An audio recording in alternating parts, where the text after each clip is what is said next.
প্রথমে আমি আমার স্প্যাগেটিটা সিদ্ধ হতে দিয়ে দিব। এটা সিদ্ধ হতে থাকুক।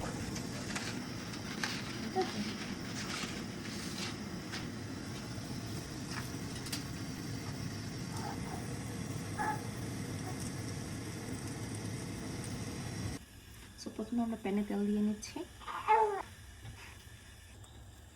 এখন দিয়ে দিচ্ছি কুচি করা রসুন।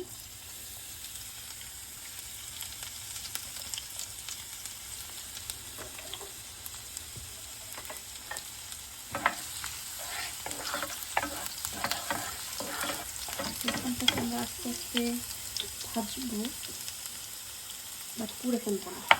দিয়ে দিব মেরিনেট করা গরুর মাংস। এটা মেরিনেট করেছি সয়া সস দিয়ে, জাস্ট সয়া সস, আর কিছু না।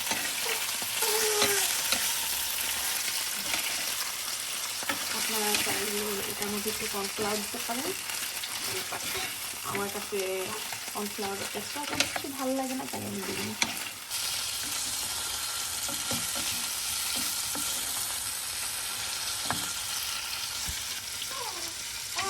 এখন দিয়ে দিব কুচি করে রাখা ক্যাপসিকাম।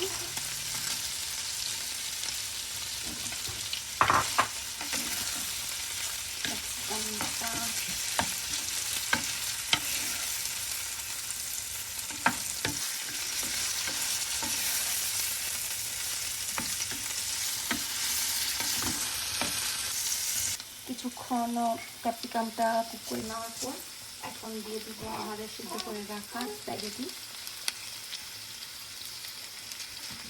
আমাদের স্প্যাগেটিটা জাস্ট 80% কুক করে রাখতে হবে, দেন বাকি কুক এটার মধ্যেই হয়ে যাবে। এই সিদ্ধ করে রাখার পানিটা আমরা ফেলবো না, এই পানিটা কাজে লাগবে। আমরা দিয়ে দিচ্ছি স্প্যাগেটি সিদ্ধ করে রাখার কিছুটা পানি, কিছু পরিমাণ পানি। এই পানিটা দিলে স্প্যাগেটিটা টেস্টটি ভালো আসবে।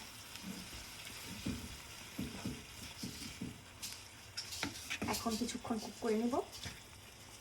এটা হচ্ছে একটা স্টার ফ্রায়ার সস, এটা টেস্টটা অনেক ভালো আসে।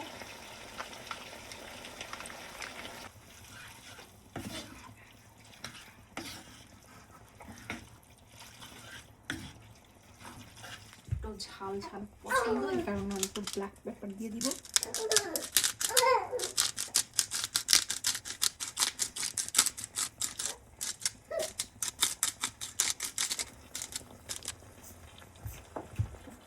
দিব একটু অরিগানো।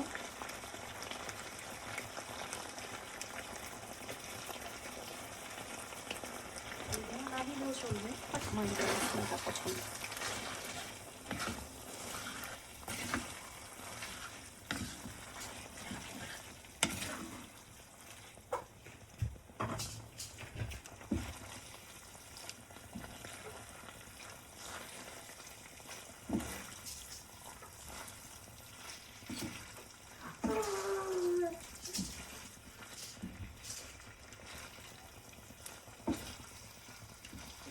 অল্প একটু দিয়ে দিব গ্রিন চিলি সস। এখানে কেউ চাইলে গ্রিন চিলি ইউজ করতে পারে, বাট আমি চাচ্ছি না আমার খাবারের মধ্যে গ্রিন চিলিটা পড়বে, এই কারণে আমি সস ইউজ করছি।